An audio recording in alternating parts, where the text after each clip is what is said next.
Good morning everyone out there in the land of the living, and what a beautiful morning it is. It's Tuesday. I usually record these a couple of days before, but it's been mad busy this week with grandkids' birthdays and all sorts of different things, so I'm running a little late.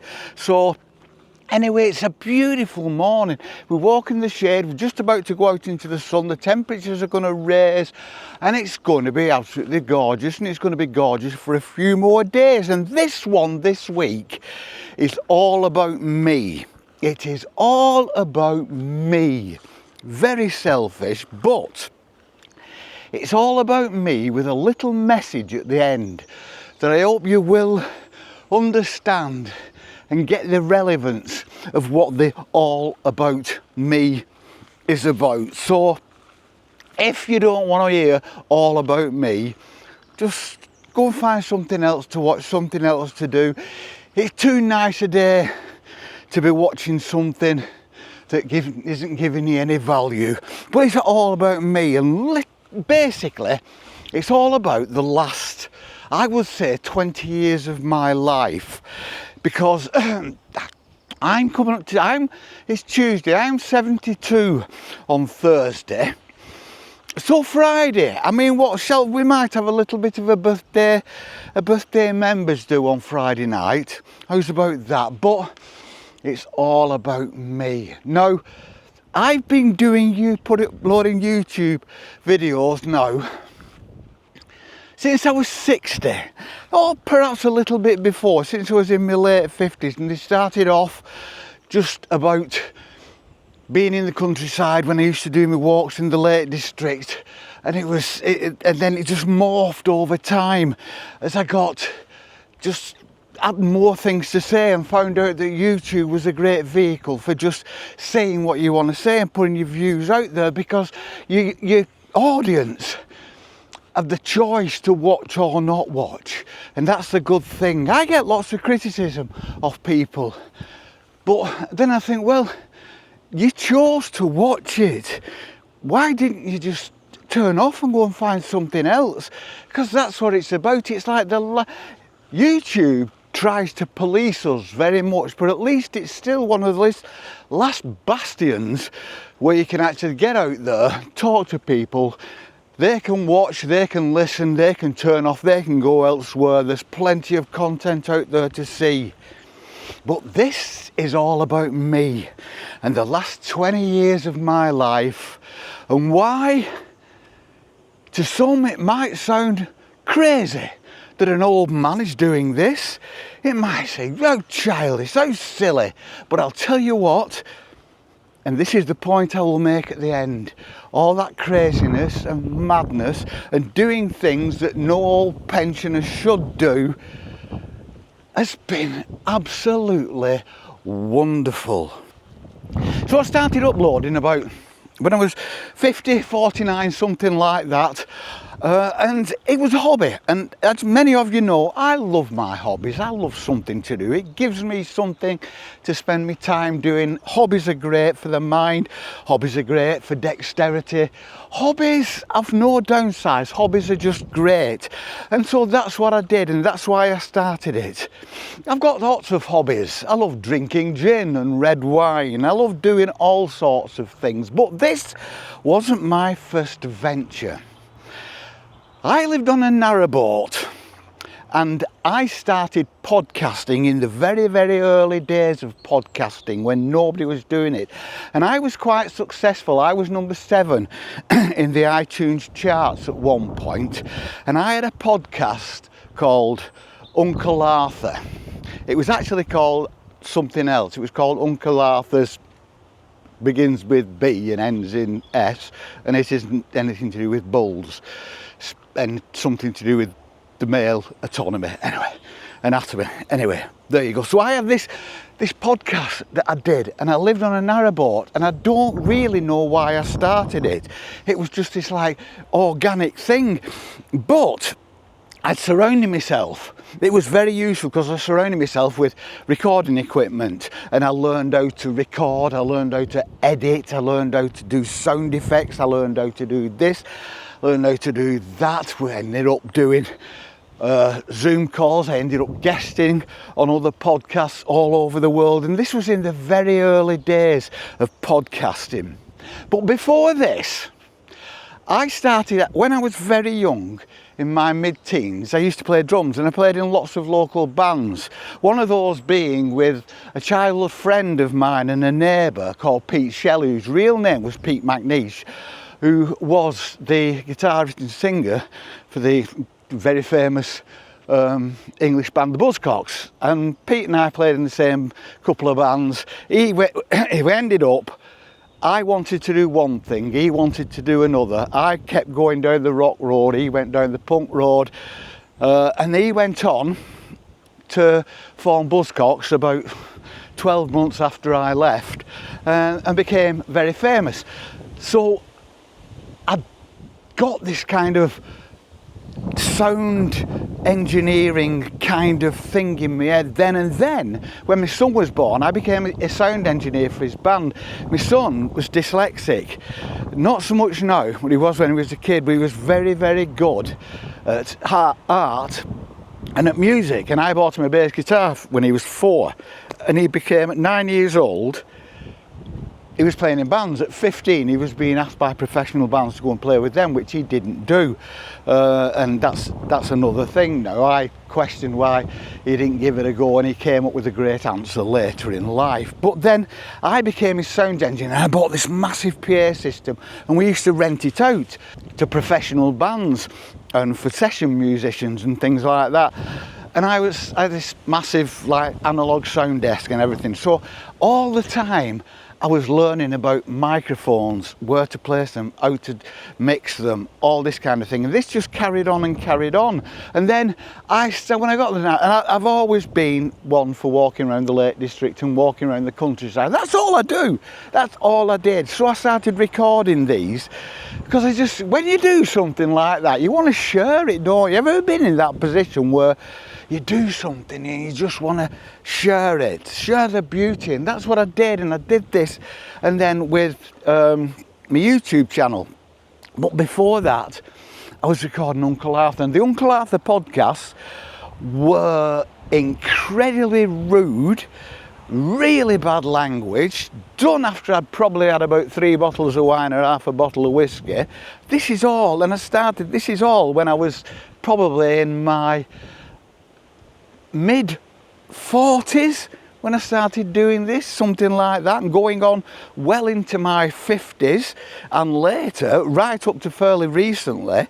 And the Uncle Arthur and they were incredibly funny and so rude, but I'd learned how to do all this sound engineering and mixing and special effects, because I'd have scenarios where there were kind of half a dozen different people, and I'd do all the voices, and I would mix the voices to sound different and sound as though they were in a room talking and something like that, and doors slamming and music in the background. I did all this, and it was wonderful, and it was a great time, and I used to look forward to it. And if I was late, I'd be getting messages saying, "Where's Uncle Arthur?" And then it kind of got out, and people from across the world started picking up on Uncle Arthur. And at one point I was ill, and I had different podcast scenarios, and one was called HMS Codcast, about a crew of a ship that had been sent. They thought they'd been sent out to find other lands, but they'd not. They'd been sent out because they were just useless and a nuisance. It was called HMS Codcast, and I wrote episodes, and I had a theme tune and all these sound effects going through it, like creaking shipboards and sea and gulls in the background and things like that. And I couldn't do it, although I'd written about 12 episodes. So I got in touch with podcasters all over the world, and I got the most incredible response. So each one would do an episode in the voice. So they'd be like Americans, Australians, South Africans, lads from Korea, because I ended up going over and visiting one of the podcasters in South Korea. And it worked, and so there were people from all over the world. There was one lad from, these were massive podcasts at the time. No, nobody's heard of them now, but they were great, like Don't Quit Your Daycast and The Rigid Fist. Don't Quit Your Daycast was from California, the Rigid Fist, he was in Sydney, in Australia, all over the world. People were just, and recorded this, and it was just like this massive community came together, and it was absolutely fantastic. And some of these podcasts were funny, some of them were downright dark. It was a release of mood, whatever mood I felt like. I was producing content that reflected that mood, so I got it all out. It was a fantastic time, and I recorded them. Most of them I recorded them. I was drunk when I was recording them, sitting on my little narrowboat with a bottle of wine or a bottle of whiskey or something like that. Because, I'm a nice little old man who wanders around the countryside, but I've always been a bit of a rebel as well, and I recorded these, and it ended up, and we're all the same really, we all guested on each other's podcasts, and I was guesting on podcasts all over the world, and there was one in London, the Bitter Sound, hosted by a lad called Davian Dent, who is quite big now in recording and in music and in sound and stuff like that. And I used to go on there, and there were about 3 or 4 of them doing this podcast. And they introduced me, and they always used to play, if anybody in the UK knows it, the Steptoe and Son theme tune, because they sounded like it. That was about 2 rag and bone men, 2 like scrap men, and they played this theme tune because they always thought, because I came from the north, I was like thick and poor and living in squalor and everything like that. And it was funny because I'd be drunk when I came on, and it was just the most fantastic time. And then that morphed, and then eventually the Uncle Arthur podcast went. I had a falling out with my podcast host, and I lost all the episodes, but somebody had recorded them, and they sent them to me, and I've got them on a pen drive, and I can't let anybody hear them, or perhaps only a couple of them, because they are really, really, really close to the bone. They wouldn't be allowed now. You couldn't record them. They'd just be banned. And then I went into the Mollywalks one. Before this, I did a podcast called Mollywalks, and I've started doing it again. There is a Mollywalks podcast out there, and I think it's just, at the moment, I'm just putting up audio of these, because like most, I find that listening to podcasts, I like listening to them, or YouTube channels, I listen to them rather than watching them, because I think there's a distraction in watching them, and if you listen to them, you get a lot more out of it. But I did these, and it was me and Molly, and I started them when I got Molly, so that was many years ago, and it was us walking in the countryside, and I initially did it for people with sight problems. So I went out and walked, and I described everything in minute detail, all the leaves and the sound and the feels and the smells and the whole experience. And it was to reach out to people who couldn't experience that. And then I thought I'd lost all them. That went. I mean, the only way I could have kept them was to keep up, was to save all the files, which I never did, because I'm daft like that. Or keep up with the podcast host. Well, the podcast hosts are very expensive.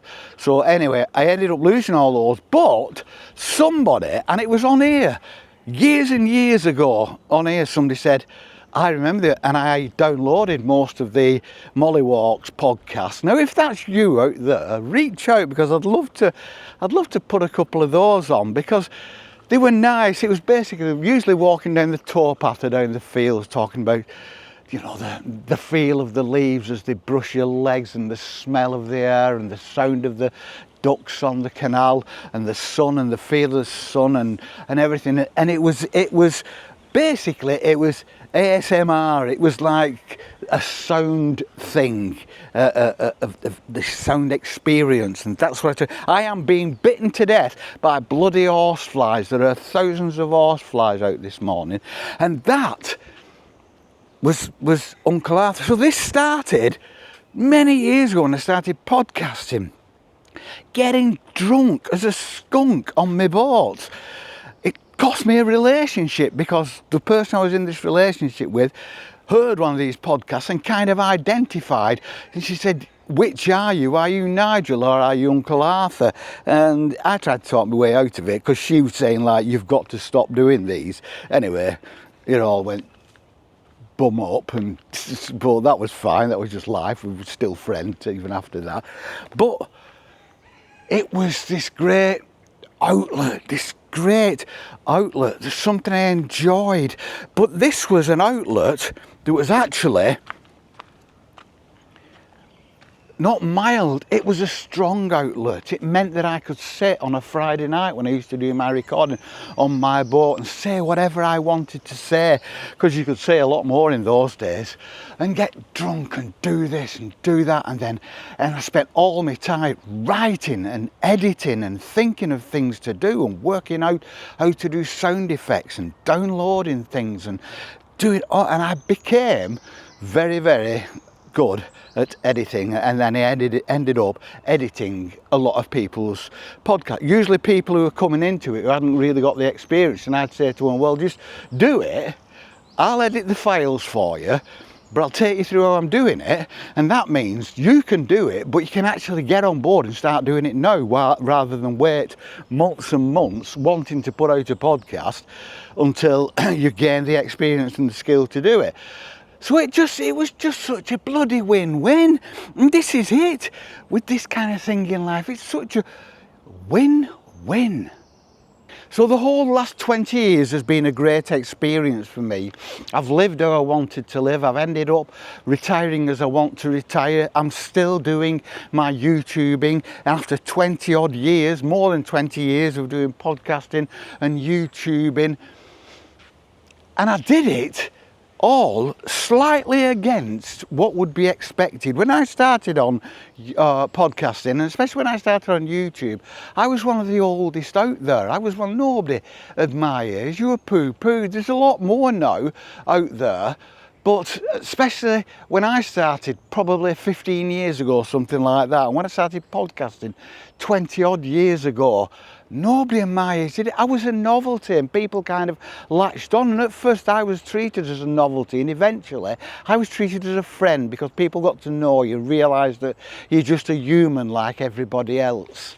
And that's why I'm saying that this is what this is all about. You are supposed to be something you are told to be, but don't. Do whatever you want to do. Don't think, I can't do that because I'm too old, or because I'm this, or because I'm that. It doesn't matter.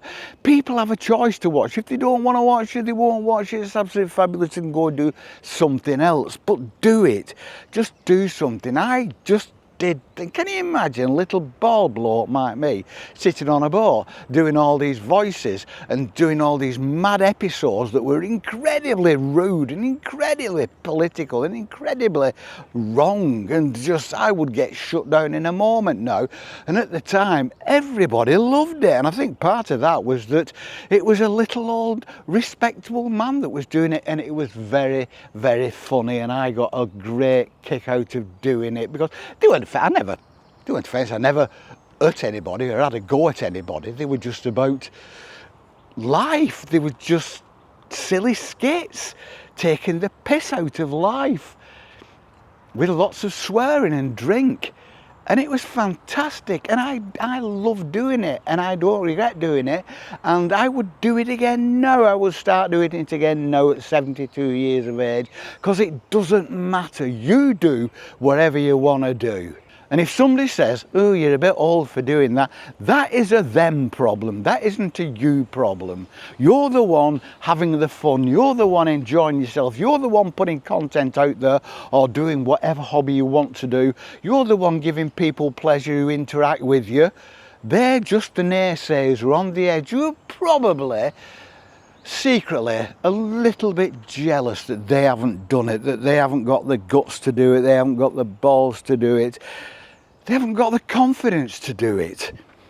But just do it. Just do whatever you want to do, as long as it doesn't harm anybody else. Start a YouTube channel. Start a podcast. Get you and your mates. You like football? Do a footballing podcast. They're really popular. You like politics? Get into that. Popular politics and YouTube channels. political ones that are massively popular and will make you a lot of money. But you just have to know your onions and be ready for people to have a go and to want to argue with you. And if you like arguing like I do, then that's absolutely fine and that's all well and good. But just do something. Don't sit on your ass. I'm going into retirement. I'm this age, I'm their age. You might not be as fit as you were. You might not be as good on your feet. You might not be able to do this and do that. But that doesn't matter because you will just do it to the best of your abilities. And that's all people want. Nobody judges you. I think this is a preconception we have that people out there, we judge each other. We don't. There are only certain people, and the people who judge you aren't worth listening to. And if you confront the people who judge you, they will back down because they're weak and they're usually fairly room temperature IQ who couldn't put up an argument anyway. So do whatever you want to do, even if that is just being a little old man or a little old lady walking out on your summer walk down the street wearing a three-piece suit and a sombrero, wearing a 1940s wartime flowery dress and a lovely enhancer or something like that, because I love that kind of fashion. I thought wartime fashions were the most feminine, beautiful fashions ever. Just do whatever. Just do whatever, just have a laugh, because basically, internally, you're smiling at the world and you think the world is mocking you. No, actually, the world's smiling back at you. Be who you want to be. Don't be who they want you to be. Don't do that because you've not lived your own life then, have you? At the end of it, you've not lived your own life. And I know I've lived my life. I was mocked when I was doing my podcast. There were some people who said little man, but I had people then, hundreds, thousands of people from all over the world, from every corner of the globe, standing up for it and jumping in and saying, "Don't you dare talk to Nigel like that," or "Don't you dare talk to Uncle Arthur like that." It's great. The world is great. People are great. Live in your age, live your life, but make sure it's your life and not the life that people are telling you to live. And that was all about me, but it was just to say, do whatever you want, no matter how outrageous it is. I might go back and start doing Uncle Arthur again. I actually uploaded a couple of episodes to my other podcast, to my other YouTube channel when I had one. But then I took them down because I just realised it probably offend too many people, and those were only the mild ones. But it was a laugh, and I laughed, and the thing is, everybody else laughed with me, not at me. And it's great. So just live your life. Don't live the life you are being told to live, because you can't do that because you're 60. You can't do that because you're 70. You can't do that on your bike, pal. You can do whatever you want. Little old ladies skydiving out of aeroplanes. I love that.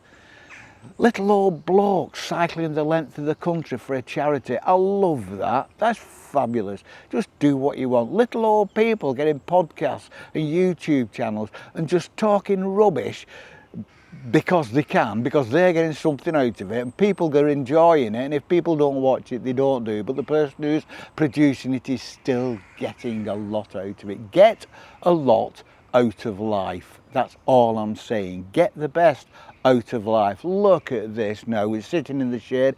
We're about to walk out into the sunshine, Molly and I. It's very early because it's going to get very hot and it's no good for Molly. And then England are playing this evening, and so I've got some beer in the fridge because I went to my daughter's yesterday and she gave me my birthday present and my Father's Day present. I haven't opened my birthday present, but part of my Father's Day present was a load of bottles of different beer which are in the fridge waiting to be drank as I sit in front of the football swearing at the television. Life is fantastic. Life is fantastic, but it's even better when you don't do as you're told. Just like your parents said when you were a kid, do as you're told. But I'm telling you now, don't do as you're told. Do as you want, and you will enjoy life, just like I'm enjoying life in my later years. It's great. It's really, really great. Life is a fabulous place to be. And that's all I've got to say. And we're going to get on our way. Have a great, great day. Have a great life. Do whatever you want to do. Start a YouTube channel. I've said this before. I put up YouTube saying, little old people, start a YouTube channel. You've no idea what fun you will get out of the interaction. Look at you lot out there who are commenting. It's great. I haven't got time. This last one, I haven't commented on my last one on all of them, and I apologise for that, but it's just been a bit busy at the moment. I will try to get round to them, but thank you all for interacting anyway. Interacting, that's what life is about. Let's all interact and have fun. And on that note, we shall see you on the flip. Peace and love.